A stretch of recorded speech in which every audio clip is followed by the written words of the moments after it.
Myra media Amar welcomes political analyst K S Prasad. నమస్తే sir. నమస్తే అండి. సార్, రాత్రి తిరుపతిలో జరిగినటువంటి తొక్కిసలాట, అసలు ఆ తొక్కిసలాట గల కారణాలు, తొక్కిసలాట అనంతరం ప్రభుత్వం వైపు నుంచి కావచ్చు, టీటీడీ నుంచి కావచ్చు, వాళ్ళ వైపు నుంచి వస్తున్నటువంటి రియాక్షన్స్ ఏం చెప్తారు సార్? అసలు బాధ్యతా రాహిత్యానికి నిలువెత్తు నిదర్శనం సార్. నిన్న ఒక ప్రెస్ మీట్ టైప్లో పెట్టి మాట్లాడిన బిఆర్ నాయుడు యొక్క ఉదంతం సార్, గొడవలు ప్రేరేపిస్తారు, గొడవలు ఉన్న దగ్గర ప్రికాషన్ ఫ్రంట్. రెండోది ఒక డిఎస్పీ నిర్లక్ష్యం. ఒకేసారి గేట్లన్నీ తిరిగి అక్కడ కూర్చుని ఉంటారు. మీకు తిరుపతి రైల్లో ఎప్పుడైనా చూస్తే గేట్లు ఓపెన్ చేయకుండా కూర్చుని ఉంటారు. సడన్ గా గేట్లు ఓపెన్ చేస్తారు, ఒక్కసారి జనాలు ప్రొయాక్టివ్ గా రియాక్ట్ అయ్యి పరిగెడతారు. ఓకే. సో అప్పుడు ఏమవుతుందంటే కింద కూర్చున్న ముసలి వాళ్ళు ఇలాంటి ఆడవాళ్ళ మీద కాళ్ళు వేసి తొక్కేసుకుంటే ఏం జరుగుతుంది, అదే జరిగింది. ఇర్రెస్పాన్సిబిలిటీ ఆఫ్ అధికార గణం అంటే అంబులెన్స్ ఇలాంటి ప్రికాషనరీ ఫ్రంట్ గా డిజాస్టర్ మేనేజ్మెంట్ కి ప్రికాషన్స్ లేకుండా అంబులెన్స్ డ్రైవర్ అక్కడ అందుబాటులో 20 నిమిషాల పైచీలకు లేకపోవడం, వీటిలన్నీ కొట్టొచ్చినట్టు ఏ టెక్నాలజీ పకోడీ కబుర్లు ఇక్కడ ఛానల్లో కూరలు వండినట్టు అడ్డమైన చెత్త వార్తలు వండి వార్చినట్టు కాదు కదా. తిరుమల తిరుపతి దేవస్థానంలో అక్కడ బ్రహ్మాండమైన కైంకర్యాలు నడిపించడం అంటే అబద్ధాల పునాదుల మీద దాన్ని ధీటుగా కొండలు కట్టేసినట్టుగా రాజరికాలు చేయడానికి కాదు కదా అక్కడికి వెళ్ళింది. తమాషాలకు ఉందా? మహానుభావుడు లాల్ బహదూర్ శాస్త్రి లాంటి వ్యక్తి ఒక రైలు యాక్సిడెంట్కి ఎలా బాధ్యత వహించి రాజీనామా చేశాడు. ఇది బాధ్యతారాహిత్యమైన విధి నిర్వహణకి బాధ్యత వహిస్తూ రాజీనామా చేయాలి ఫస్ట్ ఆఫ్ ఆల్ సార్. తర్వాత ఏదైనా మాడాలి. ఆ సంబంధిత EO most irresponsible person from the day one. ఆ శ్యామలరావు గారు కూడా మొమ్మట్లేదు. ఎందుకంటే ఈ తిరుపతి లడ్డూల విషయంలో మాటలు ప్రభుత్వం దాని మీద చేస్తున్న దానికి తానా అంట తందన ఆడుకుంటూ ఏంది ఆ దేవదేవుడి కైంకర్యాల విషయంలో మాట్లాడుతున్న అన్యాక్రాంతమైన మాటలకి క్షమార్హం కాదు సార్. ఈ నెట్టి పరిస్థితుల్లో ఉపేక్షించే పరిస్థితే లేదు. గౌరవ చంద్రబాబు నాయుడు గారు ఇవాళ ఆయన కొన్న డిస్క్రిప్షన్ లో ఫస్ట్ వీళ్ళని ఎత్తి అవతల కూర్చోబెట్టింది. ఎందుకంటే నిన్న ఒక పక్కన కోతవేడి దూరంలో మనం విడిపోయిన తెలంగాణ రాష్ట్రంలో A11గా ఉన్న అల్లు అర్జున్ మీద సంబంధిత ఇన్సిడెంట్ మీద ఎట్లా అరెస్ట్ దాకా లీడ్ అయిందో వీళ్ళని కూడా ఇదే ప్రాతిపదిక మీద బాధ్యత వహిస్తూ first of all behind bars చేయండి. ఫస్ట్ ఒక రెస్పాన్సిబుల్ పొజిషన్లో ఉన్నప్పుడు 1,70,000 దగ్గర టికెట్లు ఇచ్చేయడానికి రోజుకి 70,000 టికెట్లు 10 రోజుల ప్రక్రియకి అంటే దగ్గర 7 లక్షల మందికి టికెట్లు ఇచ్చే కార్యక్రమానికి తెరలేపినప్పుడు ఏ టెక్నాలజీతో దర్శనాలు తోటకూర అని పకోడి కబుర్లు చెప్పావు కదా. ఇప్పుడు ఏమైంది? ఆ దిక్కుమాల టెక్నాలజీలు కనీసం ఆన్లైన్లో కూడా టికెట్లు ఇవ్వలేవా సార్? అంచేత వీళ్ళకి బాధ్యత లేనితనానికి నిస్సాకారానికి ఒళ్ళు పోయే కాలానికి నిలువెత్తు నిదర్శనాలు ఇవి. క్షమార్హం కాదు, మర్యాదగా రాజీనామా చేయాలా లేదా గౌరవ ముఖ్యమంత్రి గారు డిస్కషన్ తీసుకుని ఎత్తి అవతరిస్తున్నారు. ఇప్పుడు నిన్న హోంమంత్రి గారు డయాస్ మీద ఉన్నారు. ఇక్కడ ఇంత జరిగినప్పుడు బాధ్యత వహించవలసిన దగ్గర ఇన్ని లక్షలాది మంది గ్యాదరింగ్లు జరిగే దగ్గర ప్రికాషనరీ ఫ్రంట్లో హోమ్ మినిస్టర్ గారి బాధ్యత ఏది సార్? మన గేమ్ చేంజర్ సినిమాకి ఎస్పీలు వీళ్ళందరినీ మోహరించి విఐపి టైప్లో అక్కడ ప్రొటెక్షన్స్ తీసుకున్నారు కదా, అక్కడ 2 ప్రాణాలు పోయాయి. ఇక్కడ ఈ విధంగా టీటీడీ దేవస్థానం నిర్వర్తిస్తున్న విధి నిర్వహణలో వాళ్ళు ఎంత రూత్లెస్గా ఉంటారో ఎంత రూడ్గా ఉంటారో చాలాసార్లు ప్రూవ్ అయింది sir. Even these sort of incidents అయిన తర్వాత కూడా అక్కడ దేవదేవుడిని చూడడానికి వచ్చే భక్తుల యొక్క మనోభావాలకి గాయాలు తగులుతున్నా సరే, మోస్ట్ ఇర్రెస్పాన్సిబుల్గా బిహేవ్ చేస్తున్నా సరే, అయినా సరే సంభాలించుకుని ఉంటున్నారు. కానీ ఏ విధంగా కూడా వీళ్ళ దగ్గర బాధ్యత అన్నది ఎక్కడ కనబడనప్పుడు 7 మంది ప్రాణాలు, ఒక నర్సీపట్నం ఒకే ఒక అబ్బాయి చనిపోయాడు, నర్సీపట్నం నాయుడు ఎవరోను, మిగిలిన వాళ్ళందరూ ఆడపిల్లలు. ఎక్కడుందండి వీళ్ళకి బాధ్యత? ఏమనంటే కుంభమేళల్లో చనిపోలేదా, పుష్కరాల్లో చనిపోలేదా అని కోడి కబుర్లు చెప్తే ఇది ప్రజాస్వామ్యం మర్యాదకు ఉండదు సార్. ఏం వివిఐపీలు ఏం కాదు కదా, ఎక్కడో దైవాంశ సంభూతుల్లో పైనుంచి దిగి వచ్చిన వాళ్ళు కాదు కదా సార్. ఏఐ టెక్నాలజీ అని మాట్లాడింది నేను కాదు కదా. దర్శనాలు అవన్నీ ఏఐ టెక్నాలజీ అంటే కనీసం ఆన్లైన్లో ఉన్నాయి కదా. ఇప్పుడు ఆన్లైన్లో దానికి ఒక ప్రాతిపదిక లేకుండా వైకుంఠ ఏకాదశికి 10 రోజులు ప్రికాషన్ తీసుకునకుండా ఎలా టికెట్లు ఇస్తారు? అంచేత చేతకాంతనం, మనం ఆడి అబద్ధాలతోనే ప్రభుత్వాలు వచ్చేస్తున్నాయి కదా, మనం ఏదైనా చేసి వచ్చానో ఒళ్ళు పోత్రం అంటారు దాన్ని. దీన్ని ఒళ్ళు పోత్రం అనే చెప్పాలి. నిన్న గలాబాలు అవుతాయి, అల్లాడు వచ్చి కొడతాడు, ఇల్లుడు వచ్చి కొడతాడు, వైఎస్ఆర్సీపీ మీద అనుమానాలు ఉన్నాయి. 7 నెలల్లో ప్రక్షాళించి అందరినీ జీఏడీలకి డిఎస్పీ ఆఫీస్ డీజీపీ ఆఫీసులకి అటాచ్ చేశారు కదా. మిగిలిన వాళ్ళందరూ మీ వాళ్ళే కదా. మీ వాళ్ళే మీ మాట వినకుండా ఉన్న అధికారిగానే ఉంటే ఏం పని చేస్తున్నారు? Will you call it is an administration? అక్కడ గేట్లు తినడానికి వైఎస్ఆర్సీపీ కూడా సంబంధం ఉంటుందా సార్? అరే అంటే పెట్టగలరా సార్? ఏది జరిగినా జగన్మోహన్ సామాన్యుల మన రోడ్ యాక్సిడెంట్ అవగానే పవన్ కళ్యాణ్ ఇన్స్టెంట్ స్టేట్మెంట్ ఏంటి? రోడ్లు మీరు అంత తీసిమార్కాలను అయితే 3వ రోజే రోడ్లు వేసుకుంటూ కూర్చోవాలి కదా. Yes sir. సార్ ఇది ఒకటి గుర్తుంచుకోండి, ప్రజాస్వామ్యంలో ప్రజలకి రక్షణ అన్నది చాలా ఇంపార్టెంట్. అందులో అంతంత మాబ్ అంతంత గ్యాదరింగ్స్ ఉన్న దగ్గర ప్రికాషనరీ ఫ్రంట్ అనేది వాళ్ళ దగ్గర బ్రహ్మాండంగా ల్యాప్సెస్ కనబడుతుంటే సార్ ఎవరిని ఉపేక్షించాలా? దీనికి సమీక్ష లేదే. ఫస్ట్ టీటీడీ ఈవోని సస్పెండ్ చేసి కూర్చోబెట్టండి. ఈవోని చైర్మన్ ఫస్ట్ సస్పెన్షన్స్ ఆర్డర్స్ ఇచ్చి కూర్చోబెట్టి విచారణ చేసిన తర్వాత అప్పుడు ఉంచాలా ఎత్తాలో తేల్చండి. ఇది ఒక చేతావని అవుతుంది. 12 గంటలకి చంద్రబాబు గారు వాళ్ళు వెళ్తున్నారు, ఆయన మీద ఉన్న గౌరవంతో చెప్తున్నారు, first spontaneous reaction ఈవోని chairman suspend చేయండి సార్, చేసి తర్వాత యాక్షన్ తీసుకోండి. నిజాలను చేసిన తర్వాత తేల్చిన తర్వాత పూర్తిగా శాశ్వత ఉద్వాసం పలకండి. ఆ ఈవో పోస్ట్కి అర్రులు చేస్తూ ఉంటారు ఆ దేవదేవుడి సన్నిధిలో ఉండడానికి. ఎప్పుడైనా సరే స్వామివారితో అనవసరంగా పెట్టుకోకూడదు సార్. అస్సలు ఇమీడియట్గా మీకు ఎప్పటికప్పుడే ఆన్సర్లు వస్తాయి. అందులో నేను లక్ష్మీవరం పొద్దున్న అబద్ధాలు అన్ని మాట్లాడితే ఏమవుతాడంటే సాయంత్రం తేల్చేస్తాడు. అది జరిగింది. కొత్తగా వెళ్తే అక్కడ ఏం జరుగుతుందో అక్కడ తెలియకుండా భావావేశాలు ప్రదర్శిస్తే కనుక్కోండి అక్కడ లక్ష్మీవరం యొక్క ఔన్నత్యం.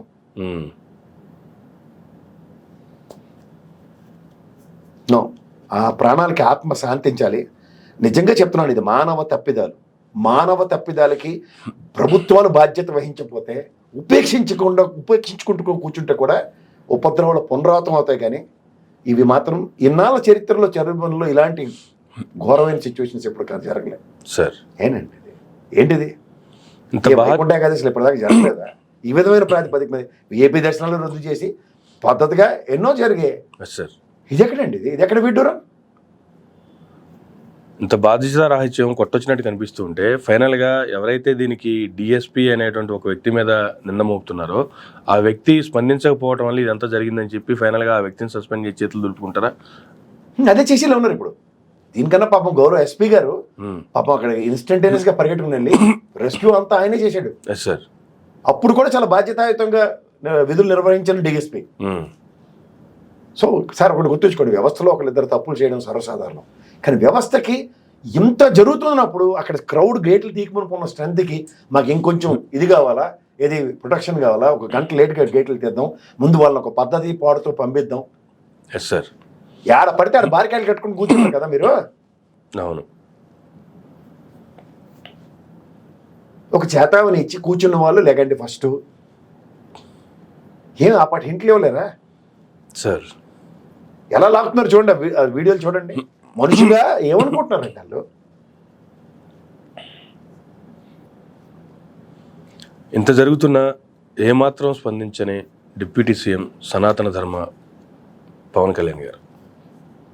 సార్ అది మీకు మళ్ళీ చెప్తున్నాను, ఆ సినిమా ఏదో షూటింగ్ సార్. అది మనం ఏదో సనాతన ధర్మం ఇవన్నీ మనం ఆడవడం మీకు అర్థమవుతుందో లేదో. అలాంటి మాబ్ గ్యాదరింగ్లోను అట్లోను వాళ్ళు అన్ని తర్వాత అన్ని గ్రాఫిక్స్లో అడ్జస్ట్ చేసుకోవడమే కదా.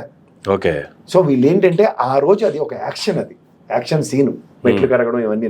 మనం అనవసరంగా దాన్ని రాజకీయాలకి అన్వయించుకుని మాట్లాడుతున్నాం. ఎందుకంటే ఆ రోజు నిజంగా ఆయనకి అంత బాధ ఉంటే తిరుమల తిరుపతి దేవస్థానం గుడి తిరుపతి గుడిలాటికి ధీటుగా అక్కడ విజయవాడలోనే కట్టుంది అమరావతిలో. సో అక్కడికి వెళ్ళి ఏదో కైంకర్యాలు చేస్తే పోనీ మీరు అన్నట్టు ఎక్కడి నుంచి అక్కడ సంబంధం లేని దుర్గగూడమ్మ వారి మెట్లు కింద నుంచి పైకి కడగడం, తర్వాత సనాతన ధర్మం అని ఒక ఇంగ్లీషు తెలుగు ఏదో వచ్చిన భాషలో మొత్తం స్పీచ్లు ఇవ్వడం, దీనికి దానికి ఏం సంబంధం ఉండదు. అంటే దీన్ని మీరు అక్కడ యాంటిసిపేట్ చేయడం సత్యదూరం. ఇక్కడ మీకు ఇంకోటి తెలుసా, బాధ్యత వహించవలసిన వాళ్ళందరూ ఎక్కడ ఉన్నారో చెట్టుకోడు పట్టుకోడు ఉన్నాడు. అసలు ఈ బ్రహ్మోత్సవాల టైంలో ఇంత అడవాడు ఉన్న దగ్గర దేవాదాయ శాఖ మాత్రం అక్కడికి ఇంకేం పని ఉంటుందండి? అక్కడ ఇంకేం పని తిరగబెట్టి చచ్చిపోతున్నారు అక్కడ. దేవుడి మన్యాలు ఎత్తుకెళ్ళిపోయే కార్యక్రమాలు కదా.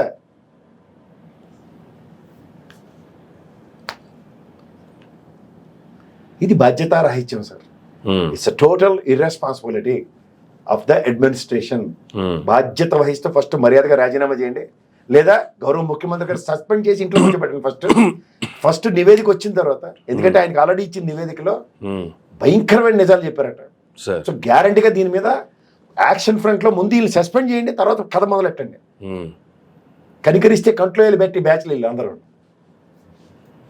ఇప్పటి వరకు రాష్ట్రంలో ఎక్కడ ఏ పరిస్థితులు జరుగుతున్నా సరే ఇంకా వైసీపీ మూలాలు ఉన్నాయి, వ్యవస్థల్లో ఇంకా వైసీపీకి సంబంధించినటువంటి వ్యక్తులు ఉన్నారు, అటువంటి వారిని సహించు అవి ఇవి అని చెప్పి కబుర్లు చెప్తున్నటువంటి అధికారులు, మంత్రులు ఇప్పుడు దీనికి సంబంధించి కూడా దీన్ని టోటల్గా మరలా వైసీపీ మీద వేసే ప్రయత్నం జరుగుతుందంటారా? అలా వేస్తే చేతకాంతనం అంటారు.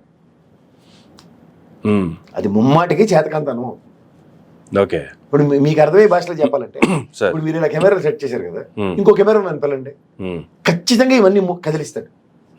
అవునా కదా? అవును. ఇలా కదిలించే కార్యక్రమం అంటే నీ పంధాకి నువ్వు అన్వయించుకోవడం అంటారు దాన్ని. అంటే ఇవాళ నీకు ఒక అధికారం వచ్చిన తర్వాత ఒక అధికారాన్ని నువ్వు ఎలా పర్క్యులేట్ చేస్తున్నావు అనేది చాలా ఇంపార్టెంట్ క్షేత్రస్థాయి దాకా. దాంట్లో మీ కార్యాచరణని వాళ్ళకి సమంజసం అయ్యేలాగా చెప్పి సమన్వయపరిచి సంధానపరిచి కార్యాచరణలో కావాలి. అది 7 నెలలైనా మీకు ఇంకా చేత కావట్లేదంటే ఏమనాలో మీకు మీ విజ్ఞతకి వదలదు. Please accept it. నిస్సహాయ స్థితిని యాక్సెప్ట్ చేయండి. మూలాల్లోకి వెళ్తే పోలీస్ యొక్క విధి నిర్వహణ వాడిని అబాస్పాలు చేసుకుంటూ వాడి మీద బాభాండాలు మోపుతూ వాడిని చావు కొడుతూ నువ్వు జగన్మోహన్ రెడ్డి తాలూకు అడవట వైఎస్ఆర్సీపీ విధానాలు మారలేదు ఇలాంటి అనవసరమైన మాటలు అనవసరం. ఎందుకంటే వాడికి అతని సర్వీసులో ఎవరికైనా సరే పోలీసు వాళ్ళకి మీరు గతంలో చంద్రబాబు నాయుడు గారితో చేసినట్టు నాతో చేస్తే కుదరదని ఏ ముఖ్యమంత్రి చెప్పిన ఉదాహరణలు నేను ఎప్పుడు చూడలే ఇప్పటిదాకా. మహా అయితే వాళ్ళకి నచ్చని ఆఫీసులను డీజీపీ ఆఫీస్కి అటాచ్ చేస్తూ ఈ విధమైన డెలిబరేటివ్ స్టేట్మెంట్స్ ఇవ్వడం this the first hour time. ఎందుకంటే కంట్రోల్ లేదు. పర్ఫెక్ట్ ఎగ్జిక్యూషన్స్ జరిగాయి గత ప్రభుత్వంలో, ఈ ప్రభుత్వంలో తట్టుకోలేకపోతున్నారు. ఏదైనా తీసుకోండి మీరు. సార్ నిన్న వైజాగ్లో చూసుకుంటే 3 కంపెనీలకి సంబంధించి శంకుస్థాపన కోసం ప్రధానమంత్రి గారు వచ్చారు. శంకుస్థాపనలు అయిపోయాయి. ఒకటేమో వర్చువల్గా చేశారు. ఆఫ్టర్ దట్ జరిగినటువంటి పబ్లిక్ మీటింగ్లో కూటమి నేతలంతా కలిసి ప్రధానమంత్రి గారిని పొగడటం, ప్రధానమంత్రి గారు కూటమి నేతలను పొగడటం, దీనికే సరిపోయిందా ఆ సభ అంటే ఏం చెప్తారు సార్? అసలు జరిగిన పరిస్థితులకి మాట్లాడిన తీరు. మీకు నేను 2 ఇది పంపించాను సార్, చూడండి 2 ఫ్లెక్సీలు సార్. చీకొట్టిన నోట్తోనే తల వంచి స్వాగతాలు పలిపించుకున్నాడు నరేంద్ర మోడీ. అర్థమైందా? మొత్తానికి గతంలో స్పెషల్ స్టేటస్ ఇవ్వలేదని ఏదైతే ఇదేనో అదనో మొత్తానికి నరేంద్ర మోడీ గారికి ధర్మ పోరాట అధ్యక్షుల రూపంలో ఆంధ్రప్రదేశ్లో ఎంట్రీ లేదని చెప్పిన ఉదంతం తర్వాత చూస్తే మొత్తం చెడ ముఖ్యమంత్రి రూపంలో లోకేష్తో సైతం ఎదురు సన్నాహాలతో ఎదుర్కొని వంగి దండాలు పెట్టుకుంటూ కూడా ఆయన తీసుకొచ్చిన ఉదంతం చూస్తే ఇంత అపార అనుభవం ఉన్న చంద్రబాబు నాయుడు గారిని ఒక్కసారి, అంటే నా స్థాయి చాలా చిన్నది కానీ నేను ప్రశ్నించదలుచుకున్నాను సార్. ఎలా అంటే ఈజ్ అ గుడ్ అడ్మినిస్ట్రేటర్ అనో లేదంటే ఎకనామిస్ట్ అనో, ఆయనకున్న ఆర్థిక స్థితిగతుల మీద ఆయనకున్న అనుభవం ముందు నేను చాలా చిన్నవాడిని. కానీ నేను ఒక విషయం చెప్పదలుచుకున్నాను. ఏ విభజన హామీలో మనకి విశాఖ రైల్వే జోన్ అన్నది ఉదాహరణకి లాస్ట్ 10 years టర్మ్లో ఫస్ట్ 1-2 yearsలోనే కనుక ఎగ్జిక్యూషన్ అయ్యి ఉంటే ఈ పార్టీకి ఒక రెవెన్యూ మాడ్యూల్లో ఆంధ్రప్రదేశ్ స్టేట్కి ఎన్ని డబ్బులు వచ్చింది సార్ అగ్రిగేట్న. అండ్ ఒక జోన్ విస్తరించడానికి ఈ 10 సంవత్సరాల టెన్యూవర్లో ఇంకెంత వైబిలిటీస్ ఉంటుంది సార్. ఇవేవీ కాకుండా 10 సంవత్సరాలు మన పోరాటాలు, మన ఆరాటాలు, మన బాధ ఇవన్నీ దిగమింగుకొని ఆఖరికి ఇటు తిప్పి పౌరుషంకి పోయి కూడా పంతానికి పోయి పాపన కంటారన్న సామెతకి సార్ పంతానికి పోయి మీరు మళ్ళీ నరేంద్ర మోడీని కని మన ఎత్తివే పెట్టారు. మీరు గమనించుకున్నారు లేదో, ఇటు తిప్పి 3వ టర్మ్ కూడా ఆయనే తీసుకొచ్చి ఆఖరికి 10 ఏళ్ళు చెయ్యింది ఏ అమరావతికి శంకుస్థాపనకి ఆయన పిలిచి మనం నెత్తిన నీళ్లు మట్టి పోయించుకున్నామో సార్, దాని దౌర్భాగ్యం ఎలా ఉందో కొట్టొచ్చినట్టు కనబడిన తర్వాత కూడా ఇవాళ కూడా మళ్ళీ ఇదే విశాఖ రైల్వే జోన్కి శంకుస్థాపన. ఏ అభాండాలైతే ల్యాండ్ ఇవ్వలేదనో, మీ ఆయనలో ల్యాండ్ ఇచ్చిన, జగన్మోహన్ రెడ్డి గారి ఆయనలో ల్యాండ్ ఇచ్చిన ఇవ్వలేదని అభాండాలు మోసుకుంటూ 10 ఏళ్ల తాత్సారానికి ఇవాళ మీరు బ్రహ్మాండంగా పైపచ్చు ఎన్టీపీసీ లాంటి హైడ్రోది ఏదైతే మీరు పెడుతున్నారో ప్రభుత్వ రంగ సంస్థల పట్ల వాళ్ళకున్న పరిస్థితి ఏంటో చూస్తే కళ్ళ ముందు. అండ్ ఇవాళ ప్రపంచ ఆర్థిక విధానాల్లో మీరు ఒకసారి గమనించుకోగలిగితే ట్రంప్ గవర్నమెంట్ ధర్మం అని అండ్ ఇవాళ ఇండియన్ ఎకానమీ నిన్న కాక మొన్న ఆర్బీఐ రిలీజ్ చేసిన ఒక డేటాని ఒక్కసారి అనుసంధానించుకొని చూసుకోగలిగితే ఎకానమీ తిరోగమనం ఏ విధంగా ఉందో, రూపాయి ఇవాళ పతనం ఇంకా నిర్దాక్షిణ్యంగా పడిపోయిన ఉదంతాన్ని కనుక ఆర్థిక అనుభవం, ఆర్థిక శాస్త్రంపై పట్టు అవగాహన ఉన్న చంద్రబాబు నాయుడు గారు లాంటి వ్యక్తి ఎన్టీపీసీకి వాళ్ళు చెప్పిన 2,08,000 కోట్ల ఒప్పందాల్లో దానికి రాబోయే ఇన్వెస్ట్మెంట్ మాడ్యూల్ గురించి మాట్లాడుతూ కేంద్ర ప్రభుత్వ సంస్థ ఉన్న కేంద్ర ప్రభుత్వ సంస్థను ఎలా నిర్వీర్యించేదానికి అర్రులు చేస్తున్న ఈ ఎన్డీఏ బీజేపీ ముఖ్యంగా నరేంద్ర మోడీ గారి కూటమి చూసుకోగలిగితే ఇవాళ ఒక ప్రభుత్వ రంగ సంస్థ రూపంలో ఎన్టీపీసీ పరంగా వస్తున్న హైడ్రో దానికి ఎంతవరకు సమంజసమో సముచితమో మీరు ఆలోచిస్తే. రెండో మాట, రాష్ట్ర ప్రయోజనాల పరిరక్షణలో మీరు కంపారిజన్ మీ భోగని ఛానల్లో చెప్తున్నారు. నిన్న ఆద్యంతం జరిగింది దాంట్లో వైజాగ్ స్టీల్ ప్లాంట్ మీద ఒక్క మాట మీరు మాడారా? ఇదే బీఎఫ్ఆర్కి రిఫర్ చేసినప్పుడు కార్మిక సంఘాలని మీ ఆధ్వర్యం 90 దశకంలో తీసుకెళ్ళి మహానుభావుడు వాజ్పేయి గారి ధర్మం అని పరిరక్షించిన ఉదంతంలో ఇవాళ మీ ప్రజెన్స్లోనే మీ ప్రస్తావనలోనే దాన్ని ప్రస్ఫుటించకపోవడం ఎంతవరకు సమంజసం? ఇవన్నిటి నేపథ్యంలో నిన్న ర్యాలీ తర్వాత నరేంద్ర మోడీ గారు ఆయనకున్న ఈ దాంట్లో మనకు కూడా 1/10 ఉంటే బాగుండి అనిపించింది. మీ వల్లే నేను అన్న మాటకి మన వల్లే ఇవాళ ప్రభుత్వం అన్న దగ్గర కూడా మన రాష్ట్ర ప్రయోజనాలు ఏంటి అన్నది చాలా ఇంపార్టెంట్. అమరావతికి రావాల్సిన గ్రాంట్ల రూపంలో డబ్బులు అయినా తెస్తారేమో ఎన్డీఏ కూటమి అంటే, అప్పు రూపంలో పెనుభారం వేశారు 15,000 కోట్లు world bank and Asian mercantile. ఏవో పడికట్టి పదాలు వచ్చి కాబట్టి మీ ఛానల్ రూపంలో దాన్ని మెచ్చి మేకతో వేస్తాం మాడినప్పుడు మీకు మంట ఎక్కినప్పుడు ధరంపాడు దేశంలో అలాంటివి జరిగితే భవిష్యత్తులో ఒరిజినల్ భావావేశాలు ఎలా ఉంటాయి మాకు తెలుసు సార్. అంచేత ఇవన్నీ గమనిస్తూ కూడా నిన్న నరేంద్ర మోడీ గారి పర్యటన శంకుస్థాపనలు అంటే సర్కార్ ఎక్స్ప్రెస్ సంవత్సర కాలం లేట్ అన్నట్టు సంవత్సరం తర్వాత అదే జనవరిలో మళ్ళీ దానికి శంకుస్థాపన అంటే 24 సంవత్సరం 25వ సంవత్సరంలో అంటే నూతన సంవత్సరంలో మనం ఇచ్చే గిఫ్ట్లు ఏవైతే ఉంటాయో ఈ నూతన సంవత్సర గిఫ్ట్ని సంవత్సర కాలం ఢిల్లీ చేసి మళ్ళీ దానికే ఇది వెనకడికి సామిడి చెప్పినట్టు రెడ్డి వచ్చాడు మొదలెట్టండి అనుకుని వచ్చినట్టుకున్నారు. వచ్చింది ఇప్పుడు మీరు చౌదరి గవర్నమెంట్ కాబట్టి రెడ్డి గారి గవర్నమెంట్ అంతమైపోయిన తర్వాత కూడా మీరు ఇంకా ఏ ప్రాతిపదిక మీద అంటే 144 కోట్లు 149 కోట్లతో విశాఖ రైల్వే జోన్ భవనాలు ఈ అభూత కల్పనలు ఆకాశ సౌదాల గురించి వింటూ తరిస్తాను నాకు 10 ఏళ్ళు బట్టి. ఈ కథలు వినడానికి చందమామ బాలమిత్ర కథలలాగే ఉంటాయి తప్ప వాస్తవ రూపానికి మీకంటే భావావేశం ఉంటుంది కాబట్టి ఆవేశకావేశాలతో మీరు 4 అడుగులు ముందుకేయించడానికి ప్రయత్నించవచ్చు. కానీ అట్నుంచి ఒక్క సహాయం కూడా ఉండకుండా ఎందుకంటే మొన్న జరిగిన బడ్జెట్లో మనకు తెలిసి వైజాగ్ రైల్వే జోన్కి ఎలకేషన్స్ లేవు. రేపు ఫిబ్రవరిలో మన ప్రాంత పరిరక్షణ కోసం ఉన్న 25 మంది ఎంపీలు 22 మీ సన్నిధానంలో ఉన్నారు కాబట్టి వీళ్ళ వాయిస్ మోడల్ ఎలా ఉంటుందో మన రాష్ట్ర నిధులు సాధించుకోవడం ముఖ్యంగా వైజాగ్ రైల్వే జోన్. ఎందుకంటే లాస్ట్ 3-4 బడ్జెట్లు బట్టి విశాఖ రైల్వే జోన్ మీద ఒక్క అంశం కూడా చర్చనీయాంశం లేదు. సో ఈసారైనా బడ్జెట్లు ప్రవేశపెట్టినప్పుడు దాని మీద ఏ విధమైన ప్రతిపాదనలతో ఏ విధమైన ఎలకేషన్స్ ఉన్నాయో ఈ బడ్జెట్ అయినా రేపు ఫిబ్రవరిలో నిర్మలా సీతారామన్ గారు శశితరూరుకు మాత్రమే అర్థమయ్యే భాషలో చెప్పే ఆ బడ్జెట్ యొక్క ప్రవచనాల్లో ఎక్కడైనా ఆంధ్రప్రదేశ్ అనే మాట వినబడితే ఏవో కనెక్టింగ్ లైన్స్ మీరు నిన్న రోడ్లు విస్తరణ నెంబర్ 2 ఏంటంటే హైవే కనెక్టివిటీస్ గురించి నిన్న ఓపెనింగ్ చేశారు సార్.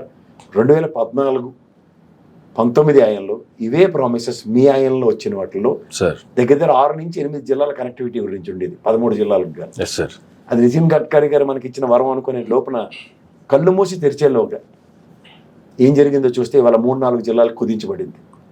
దీనికి కూడా మనం సంభ్రమాశ్చర్యాలకు గురే సంబరాలు అంటే రాష్ట్ర ప్రయోజనాలు పరిరక్షించడానికి 2 సార్లు ఏర్పడిన 3 సార్లు 3 టర్ముల్లో 2 టర్ములు మీకే అవకాశం ఇచ్చినప్పుడు కూడా ఒక బ్రాడర్ ప్రాస్పెక్ట్లో ఆనాటి ఎన్డీఏ కూటమిలో మీకు వచ్చిన అడ్వాంటేజ్ని ఇవాళ కుచించిన విధానంలో చూసుకోగలిగితే కుంచిత భావాలు ఉన్న నరేంద్ర మోడీ గారికి బీజేపీ ప్రభుత్వానికి బ్రాడ్ ప్రాస్పెక్ట్లో స్టేట్ ప్రాస్పరిటీ గురించి ఆలోచించే మీరు ఆ కుంచిత భావాలకి రాష్ట్రాన్ని కుదిస్తూ కూడా మీరే మెచ్చి మేకతోలేస్తే కష్టాన్ని ఎవరికి చెప్పుకోవాలి?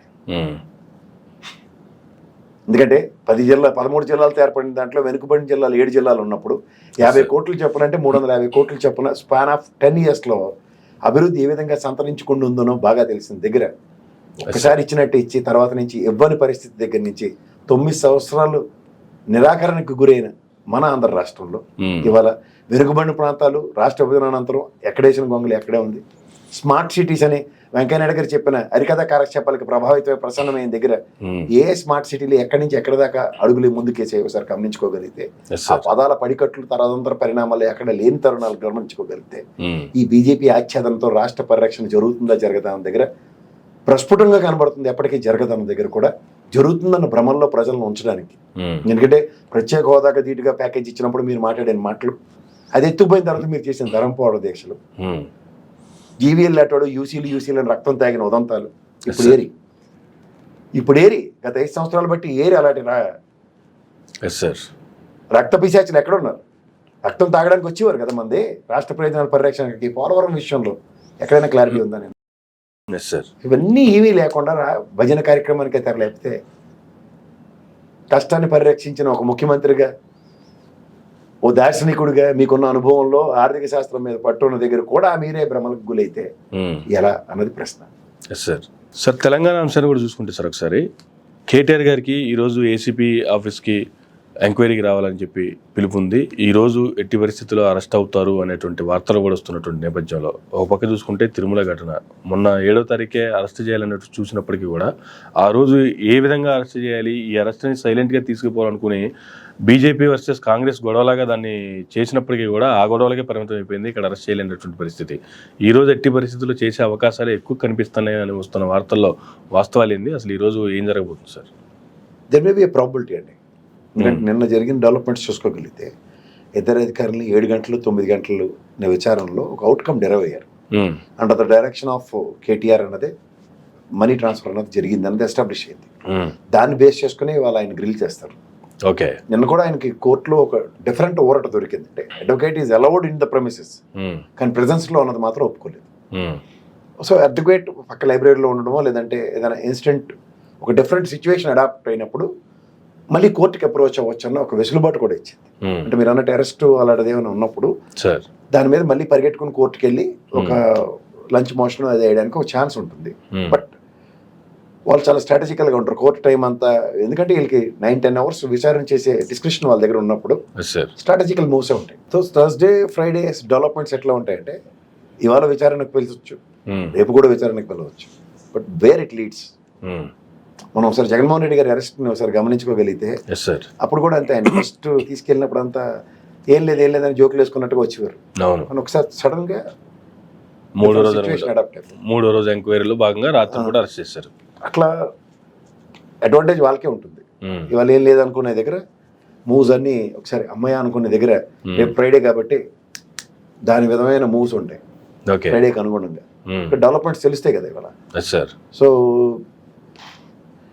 చాలా వరకు అభిలాషలో మామూలు రోలే ఉంటుంది. నాకు తెలియదు సో నాకు తెలియదు అన్న రోల్లోనే చాలా ఎక్కువ ఉన్న దగ్గర I have given directions. But subsequent developments మీద నాకు అవగాహన లేదు. ఎలక్షన్ కోడ్ ఉంది కాబట్టి అడవాళ్ళు ఉన్నాను ఏదో చెప్తారు excuses. But no, chances are limited. And రెండోది ఏంటంటే, ఇది ఫైనాన్షియల్ ఇర్రెగ్యులారిటీని ఈడీ కనుక ఇంకొంచెం స్ట్రెంథన్గా ఎస్టాబ్లిష్ చేస్తే, ఎందుకంటే స్టేట్ పర్వ్యూలో జిహెచ్ఎంసీ ఫండ్స్ మిస్యూటిలైజేషన్ అయింది, మున్సిపల్ కార్పొరేషన్ నుంచి వెళ్ళినవి అన్న దాని మీదే అప్రహెన్షన్స్ ఉన్నాయి. దీనికి మనీ లాండరింగ్ యాడ్ అయ్యి ఈడీ కనుక ఇంకొంచెం ఫోర్స్ఫుల్గా అటు నుంచి కూడా ఎస్టాబ్లిష్ చేసిందంటే తీవ్రత ఎక్కువ ఉంటుంది. ఓకే, ఒక రకంగా చూసుకుంటే బీఆర్ఎస్ పార్టీ నుంచి కావచ్చు, లేదంటే కేటీఆర్ సైడ్ నుంచి కావచ్చు, వీళ్ళు అరెస్ట్ అనేది తప్పదనేది మెంటల్గా ఫిక్స్ అయిపోయి ఉన్నారు అసలు. అంటే కవిత గారి సిచ్యువేషన్ ఒకసారి చూసిన తర్వాత సార్ ప్రాబిలిటీస్ ఎక్కువ ఉంటాయి. అందులో ఈ స్టేట్లో దీని మీద చాలా కాంగ్రెస్ ఈజ్ వెరీ అగ్రెసివ్ నోట్లోనే ఉంది సార్. అగ్రెసివ్ నోట్లో ఉన్నప్పుడు డెఫినెట్గా ఇట్ లీడ్స్ టు అరెస్ట్. ఏదో మరి గౌరవ సుప్రీంకోర్టులు కానీ ఇలాంటివి ఏమైనా స్ట్రాటజికల్ మూవ్స్కి ఏమైనా యాంటిసిపేటరీ బెయిల్స్ అవన్నీ ముందిస్తే తప్పలేం కానీ, but probabilities are very less. ఎందుకంటే నిన్న సుప్రీంకోర్టు డెవలప్మెంట్స్లో కూడా state is very categorically said before taking some sort of conclusions. Arguments వినమని కూడా పిటిషన్ దాఖలు చేసింది. సో డెఫినెట్గా దానికి సంబంధించినంత వరకు డెవలప్మెంట్స్ ఇవాళ మాత్రం చాలా సెన్సిటివ్గానే ఉంటాయి. ఛాన్సెస్ అన్నదానికన్నా ఛాన్స్ తీసుకోకపోవడానికి అడ్వాంటేజ్ ఉంటుంది. ఇప్పుడు రేపు ఏదో కోర్టుకి మన అల్లు అర్జున్ విషయం చూడండి, జ్యుడిషియల్ కస్టడీ 14 రోజులు ఇవ్వగానే గౌరవ న్యాయస్థానం ప్రతిస్పందించినది చూడండి, టాపప్ అయిపోయింది. సో ఆ ఛాన్స్, ఆ ప్రాబిలిటీ ఇప్పుడున్న సిచ్యువేషన్స్ లో తీసుకుని అబాస్ పాలు అవ్వదు. అడ్వాంటేజ్ అటు వెళ్ళిందంటే వాళ్ళు తిప్పడానికి ఎక్కువ ఉంటుంది. ఓకే, ఇప్పటికీ లీగల్ డెవలప్మెంట్స్ అట్లాగే ఉన్నాయి so far for KTR. So ఆ డెవలప్మెంట్స్లో స్టేట్ గవర్నమెంట్ కొంచెం రిస్ట్రిక్టివ్ మోడ్లోనే ఉంటుంది. ఎన్నిసార్లు అరుణ్ గారు నిన్న మాట్లాడుతూ చెప్పిన కోటింగ్స్ కనుక కొంచెం వింటే హైకోర్టు డెవలప్మెంట్స్ కొంచెం స్ట్రాటజికల్ మూవ్సే గవర్నమెంట్ పరంగా ఉన్నాయి. ఓకే, గవర్నమెంట్ తరపు నుంచి కూడా ప్రొయాక్టివ్గానే ఉన్నారు. ఎట్టి పరిస్థితుల్లోనూ అరెస్ట్ చేయటం తథ్యం అనేది వీళ్ళ వైపు నుంచి కనిపిస్తుంది. అరెస్ట్ అవుతున్నామని చెప్పి వీళ్ళ వైపు నుంచి కూడా వస్తున్నటువంటి రియాక్షన్ చూస్తుంటే అలా కనిపిస్తుంది. కానీ ఎప్పటికప్పుడు పోస్ట్పోన్ అవుతూనే ఉంది. ఇటువంటి క్రమంలో కూడా కేటీఆర్ గారు నిన్న తెలంగాణ భవన్లో మాట్లాడినప్పుడు కానీ, మొన్న సాయంత్రం వరకు కార్యకర్తలతో మీటింగ్ పెట్టుకొని నైట్ ప్రెస్ మీట్ పెట్టడం కానీ, గవర్నమెంట్ మీద అగ్రెసివ్ నోట్సే వాళ్ళు ఇంకా రిలీజ్ చేస్తున్నారు తప్ప. ముందు అలాగే ఉంటుందండి. మీకు ఒకటి గుర్తుంచుకోండి, ఇవాళ కాదు రేపు కాదు తెలియదు. అందుకే నేను జగన్మోహన్ రెడ్డి గారిది కోట్ చేసింది. సార్ ఏం లేదు అనుకున్న దగ్గరే అది 16 నెలలకు లీడ్ అయింది. కవిత గారిది కూడా అంతే. ఢిల్లీ మూమెంట్లో కూడా ఎక్కడ లీడ్ అవ్వలేదు అది. But over night it has developed from Hyderabad itself. Sir ఆ తర్వాత జరిగిన పరిణామాలు అవన్నీ ఒకసారి చూడండి. ఇక్కడ వ్యవస్థ కొన్ని స్ట్రాంగెస్ట్ నోట్స్తో ముందుకు వెళ్ళినప్పుడు సార్ మన దగ్గర ఆల్టర్నేటివ్స్ ఉండవు. ఆ స్ట్రాంగెస్ట్ నోట్స్కి ఆ నెరేటివ్స్ చాలా డిఫరెంట్గా ఉంటాయి. ఓకే, ఆ నెరేటివ్స్ కనుక ఇఫ్ యూ కెనాట్ రీడ్ మనకి అందుకే ఒక ప్రోకేషన్ ఉంటుంది. మీరు ఎప్పుడైనా సరే ఎన్ఫోర్స్మెంట్ డైరెక్టరీ కానీ, ఇన్కమ్ ట్యాక్స్ డిపార్ట్మెంట్ కానీ, సిబిఐ కానీ వాళ్ళ ఎంక్వైరీ ప్రాసెస్ కనుక ఒకసారి మీరు గమనించుకోగలిగితే, మీ పేరేంటండి, మీ దేవురుండని మొదటి రోజు ఎంక్వైరీలు ఉంటే గంటలు కూర్చోపెట్టాలి. మీ స్ట్రెస్ లెవెల్స్ని క్యారీ చేసేదాకా కూర్చోపెడతారు సార్. ఇసుగెత్తిపోయి ఉంటారు మీరు, ఏం పని పాట లేకుండా. అప్పుడు వస్తుంది అసలు ఎందుకంటే బయట ఉండి 10 మందిలో ఉండి మాట్లాడడం వేరు. ఎంక్వైరీ అథారిటీస్ ముందు మన మెంటల్గా ఉన్న కండిషన్ని మెంటల్ బ్లాక్ చేస్తారు. ఓకే, ఒక ఫ్రస్ట్రేషన్ తీసుకెళ్ళిన తర్వాత మీ దగ్గర ఎప్పుడైనా గంటలు కూర్చోబెట్టి మీరు వెళ్ళండి, ఒక ఫైర్తో వచ్చి ఇంటర్వ్యూ ఉండదు. నన్నే ఎగ్జాంపుల్ చెప్తున్నా. లేదా ఒక ఏదో తప్పదన్నట్టు ముభావంగా 4 చెప్పేసి పోతాం. ఆ ముభావంగా చెప్పి ఆన్సర్స్ నుంచి లీడ్ చేస్తారు. Okay, that is nothing but psychological test అండి. మన సైకాలజీ మీదే అక్కడ ఉంటుంది. ఎస్ సార్, వాళ్ళ ఎంక్వైరీ స్ట్రాటజిస్టే అలా ఉంటాయి కదా. అంతే.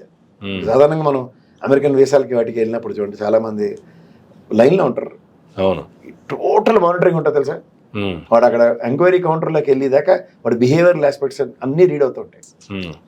అండ్ హౌ ఈ కమ్యూనికేట్స్ అన్న దగ్గర ఫస్ట్ స్టెప్లోనే వాడు ఫిల్టర్ అయిపోయి సగం మందికి మాట మంతి లేకుండా కూడా రిజెక్ట్ చేస్తుంటారు. అవును, చూడగాలంటే. అట్లాగే మీరు కొన్ని, నేను బ్యాంక్ ప్రొఫెషనరీ ఆఫీస్ ఇంటర్వ్యూకి వెళ్ళింది, ఒకటి ఎగ్జాంపుల్ చెప్తాను సార్. నేను ఎస్బీఐలో కూడా వర్క్ చేశాను. చెప్తా, అస్సలు మాట్లాడినెవరు. ఓకే, అస్సలు మాట్లాడకుండా అలా కూర్చుని ఇంటర్వ్యూలో 3 ప్యానల్లో కూర్చుని ఉంటారు. మనకు మేరీ బిస్కెట్ను చాయ్ ఇస్తారు, హ్యావ్ ఇట్ అంటూ ఉంటారు. చాలాసేపు మనం ఇంటర్వ్యూకి వచ్చాం, ఓకే సార్ థ్యాంక్ యూ అంటూ ఉంటాం. మనతో ఏమన్నప్పుడు ఏం చేస్తాం, మనం హ్యూమన్ టెంప్టేషనే కదా. ఆ మేరీ బిస్కెట్ మొక్క తీసి నోట్లో పెట్టుకోగానే టక్కని ప్రశ్నలు స్టార్ట్ అయిపోతాయి 3 దగ్గర నుంచి. బిస్కెట్ అవ్వదు తెలుసా మీకు. సో అక్కడ ఎలా ఉంటుందంటే సైకాలజీని రీడ్ చేస్తూ ఉంటారు. హౌ ఫోకస్డ్ ఈజ్ అన్నది దాని మీద ఎక్కువ ఎంఫసైజ్ చేస్తారు.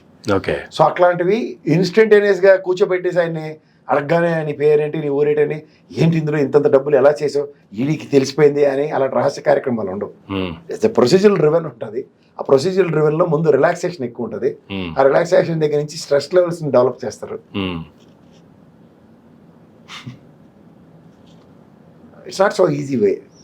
ఓకే, ఎన్ఫోర్స్మెంట్ డైరెక్టరీ, ఏసీబీలు, గౌరవ వ్యవస్థ కొంచెం పటిష్టంగా ఉన్నప్పుడు, అందులో ఫోకస్డ్గా దాని మీదే ఉన్నప్పుడు వెనకాల నెరేటివ్స్ చాలా important sir. Okay, so finally ఈరోజైతే అరెస్ట్ చేద్దాము అనుకున్నటువంటి గవర్నమెంట్కి అవకాశం దక్కే ఛాన్సే ఎక్కువ ఉందంటారా? ఇవ్వాలని నేను చెప్పను, but probabilities are very high.